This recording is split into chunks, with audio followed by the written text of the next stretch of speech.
गोड जर आवडत असलं तुम्ही जास्त घालू शकतात, जर कमी लागलं कमी घालू शकतात, पण पोळीची चव काही म्हणजे टेस्ट कमी होणार नाही. आता हे घातल्यावर आपण मगाशी जो आपण मसाला करून घेतला कालवून घ्यायचा आणि हळद घालून मिक्स करून घेतला, मिक्स करून घ्या. हा बस. बघा बरं बरोबर. जायफळ त्याच्यामध्ये नाही नाही नाही कार्यक्रम होऊन जाईल. नाही नाही ते आपण खूप प्रमाणात तुम्ही घेतलेले आहे. खानदेशात पोहोचलात तरी मला जाग यायची नाही. हो, विचार करूनच मसाले आपण घेतलेले आहे प्रमाण. काय विचार करून की यांना झोपवा मसाले म्हणजे सहन होईल असंच घेतलेले. सहन होईल असं घेतलं. घेतलेलं. मग ठीक आहे. बरं मला एक सांगा, हे एक झालं पोळीचं, हे कशाला ठेवलंय मिरची वगैरे? तुम्हाला एखाद्या वेळेस वाटलं की जाऊ द्या ते काय गोड खाणार आहे, काय बनवलं तर त्याच्यासोबत ही चटणी बनवायची. म्हणजे मग थोडस तुम्हाला चटणी टाकायची, पोळी खायची, आणि मग दुसऱ्यांदा तर तुम्ही म्हणाल जाऊ दे चटणी पण नको, हेच खूप छान आहे. अच्छा, म्हणजे हे त्यांनी साईडला. कसं ठेवलंय, जरा ऑप्शनला ठेवलंय. ऑप्शनला ठेवलंय. तुम्हाला कारण गरम तुम्हाला हा पदार्थ अगदीच नवीन आहे सर्वांना. आणि जो चटणीचा प्रकार तुम्ही ऑप्शनला म्हणताय हा. ती आम्ही आपण- ऑलरेडी तयार ठेवलेली आहे. बघा हो, चालेल चालेल. बघा, ही चटणी कशाची आहे? लाल मिरची, शेंगदाणे, लसूण आणि सुकं खोबरं. ही चटणी गरमाई रोटी बरोबर तुम्हाला तोंडी लागावी म्हणून आहे. लागावी म्हणून, की गरमाई नाही? रोटीची सवय व्हावी तुम्हाला म्हणून. तर ही घराघरात तयार असतेच, आमच्याकडे असतेच, तयार आहे. तयार. आता तुम्हाला मी छान पैकी रोटी बनवून दाखव. हा ठीक आहे, दाखवा. मसाला जर जास्त कोरडा झाला ना तर घालू का तू? थोडी तूप घाला. आता तवा लागेल ना? हो, पण गरमाई रोटीमध्ये मिश्रण जे भरायचं आहे ते तुम्ही एक जीव करताय. एक जीव कर. चला आता गरमाई रोटी करू पटकन. करू पटकन. पोटामध्ये कावळे ओरडायला लागले हो. थांबा 2च मिनिट. आता ही जी मळलेली कणिक आहे ना, याची आपण पारी करू. पुरणपोळी सारखंच, फक्त सारण भरायचं. सारण वेगळं. गरमाई रोटीच्या मसाल्याचे सारण भरूया. गरमाई रोटी ही शरीरासाठी अत्यंत उपयुक्त आहे, बाळंतिणीसाठी सुद्धा उपयुक्त आहे. हा, पण ज्यांना उष्णतेचा त्रास आहे, त्याच्याशी निगडीत काही आजार आहेत, तर त्यांनी हे खाऊ नये, किंवा गरोदर स्त्रियांनी रोज खायचं नाही. हो की नाही, बरोबर असं मी जरा माहिती मिळवलेली आहे. बरोबर आहे. हा, तुमचा स्वभाव कसा आहे हो ललिता काकू? तिखट आहे, रागीट आहे? आता तुम्ही थोडा वेळ झाले बघते, कळालं असेल थोडाफार.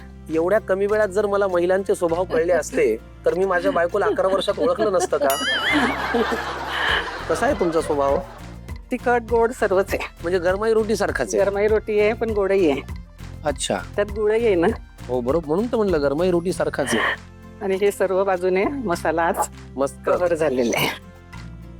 तूप घालायचं का भाजायला? नाही, नंतर नंतर. थोडं एकदा बदलली ना की मग तूप घालायचं. ठीक आहे.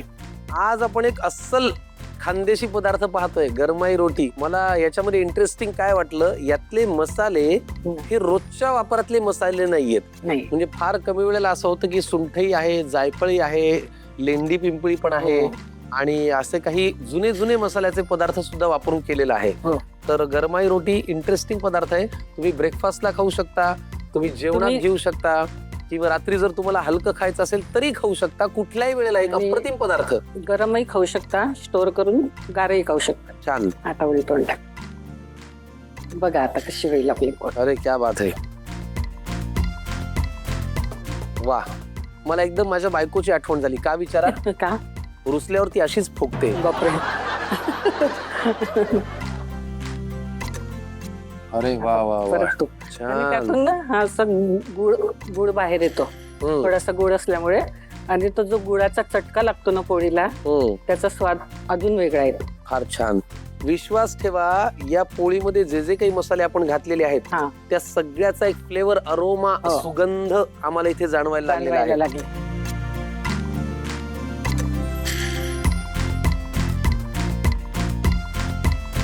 वा. आणि ही पोळी तुपाबरोबर तुम्ही खाऊ शकता. गरमाई रोटी तयार आहे. खानदेशातून आलेला एक पदार्थ आहे. आज आपल्याकडे ललिता महाजन काकूंनी हा पदार्थ आणला, आणि खानदेशातली ही चव आता महाराष्ट्रात काय जगभरात पोहोचलेली असेल. गरमाई रोटी, याची जादू कशात आहे तर याच्या मसाल्यामध्ये आहे. हो की नाही? हो, फार छान. तर गरमाई रोटीसाठी लागणारं साहित्य आणि कृती ताबडतोब लिहून घ्या. गरमाई रोटी स्वयंपाकासाठी लागणारा वेळ 20 ते 25 मिनिटे. 8 ते 10 गरमाई रोटी बनवण्यासाठी लागणारे साहित्य: कणिक 5 ते 6 मोठे चमचे, रवा 1 चमचा, तूप 1 चमचा, मीठ चिमूटभर, दूध आवश्यकतेनुसार, गूळ पावडर 3 ते 4 चमचे. गरमाई मसाला बनवण्यासाठी लागणारे साहित्य: प्रत्येकी 5 ग्रॅम प्रमाणात घ्यावे. काळी मिरी, पान पिंपळी, लेंडी पिंपळी, गाठी पिंपळी, लवंग, कोरांचन, दालचिनी, हिरवी वेलची, जायफळ, सुंठ, हळद चिमूटभर. कृती: बाउलमध्ये कणिक, रवा, तूप आणि मीठ घ्या. दुधाचा वापर करून पीठ मळून घ्या आणि 10 मिनिटे झाकून ठेवा. कढईत पान पिंपळी, लेंडी पिंपळी, गाठी पिंपळी, दालचिनी, लवंग, जायफळ, हिरवी वेलची, सुंठ, काळी मिरी, कोरांजन हलके भाजून घ्या. त्यांची मिक्सरमध्ये बारीक पूड करून चाळून घ्या आणि त्यात थोडी हळद मिसळा. एका कढईत 1 चमचा तूप गरम करून त्यात 2 चमचे कणिक छान भाजून घ्या. मिश्रण थंड झाल्यावर त्यात गुळ पावडर आणि 1 चमचा गरमाई मसाला घालून एकत्र करा. गरज भासल्यास थोडे तूप घाला. कणकेच्या गोळ्यामध्ये तयार सारण भरून हलक्या हाताने लाटून घ्या. तूप लावून दोन्ही बाजूनी खमंग भाजून घ्या. गरमाई रोटी खाण्यासाठी तयार आहे.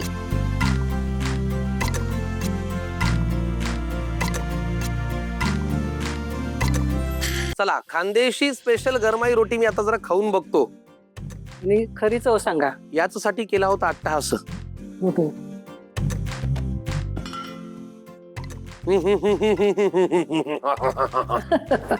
मसाल्याचा जास्त वास नाही. याची खासियत काय सांगू का? मसाले असूनही याच्यामध्ये गोडवा आहे आणि गोडवा असूनही पौष्टिक आहे.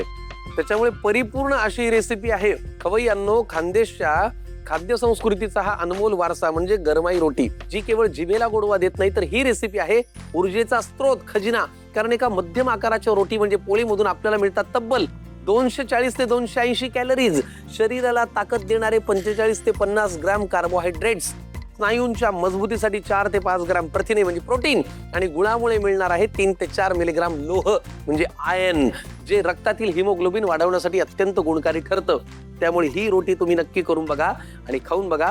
आणि धन्यवाद हा पदार्थ आम्हाला आणि आमच्या प्रेक्षकांना दाखवल्याबद्दल. वाह, ललिता महाजन या खानदेशातल्या काकू आज आपल्याकडे इथे आल्या, ज्यांना पंढरपूरची ओढ आहे, विठ्ठलाची आस आहे आणि विठ्ठल भक्तीमध्ये तुमचं मन आहे. आज तुम्ही इथे येऊन पदार्थ केलात, आम्हाला आनंद झाला. तुमचा अनुभव कसा होता? खूपच छान. कारण मी हा प्रोग्राम जेव्हा सुरू झाला, दामले साहेब होते तेव्हापासून तो मी अगदी नियमित बघते आणि अगदी नियमित फॉलो करते. पण माझी खूप इच्छा होती तेव्हापासून यायची आणि आता तुम्ही आल्यापासून तर अजूनच जास्त ते भक्तीमुळे, पांडुरंग भक्तीमुळे अजून तीव्र इच्छा उत्पन्न झाली आणि ती पांडुरंगाने पूर्ण केली. किती छान. चला, मग आजच्या भागामध्ये आपण एकमेकांचा निरोप घेऊया, पण आपल्यातला हा धागा, हा दुवा पांडुरंग असाच कायम ठेवूया. या पुढे या. तुम्हाला शेवटचं गिफ्ट कधी कोणी दिलं होतं? म्हणजे मी, आमचं भजनी मंडळ आहे, मी ते सर्व लिहून ठेवते. तर ती माझी भजनाची वही खूप जुनी झाली होती, ते पानं झाले होते. तर माझ्या वाढदिवसाला त्यांनी त्या वहीचे पूर्ण झेरॉक्स नीट करून आणून मला ती वही दिली. किती छान. आपल्या बायकोची आवड जपतात म्हणजे ते, हो की नाही? आणि आम्ही सुद्धा आवड जपतो स्वयंपाकघरात काम करणाऱ्या सगळ्यांची. म्हणूनच आपल्या घरची चव आपली ओळख असते आणि त्या चवी मागे असतात आपली विश्वासू भांडी. आणि आता या गिफ्ट हॅम्पर नंतर आमच्या झी मराठीची, आम्ही सारे खवयीची आठवण राहावी म्हणून तुमच्यासाठी ही छोटीशी भेट. खूप धन्यवाद. अशाच छान निरोगी आणि हसत राहा. Thank you so much. चला खवय्यांनो, आजच्या भागात तुम्हाला करतो रामकृष्ण हरी म्हणजे टाटा. पुढच्या भागात आवर्जून भेटा.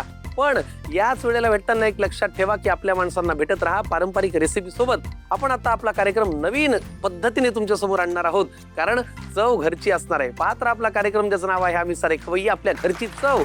रामकृष्ण हरी. बाय. धन्यवाद. हे घ्या.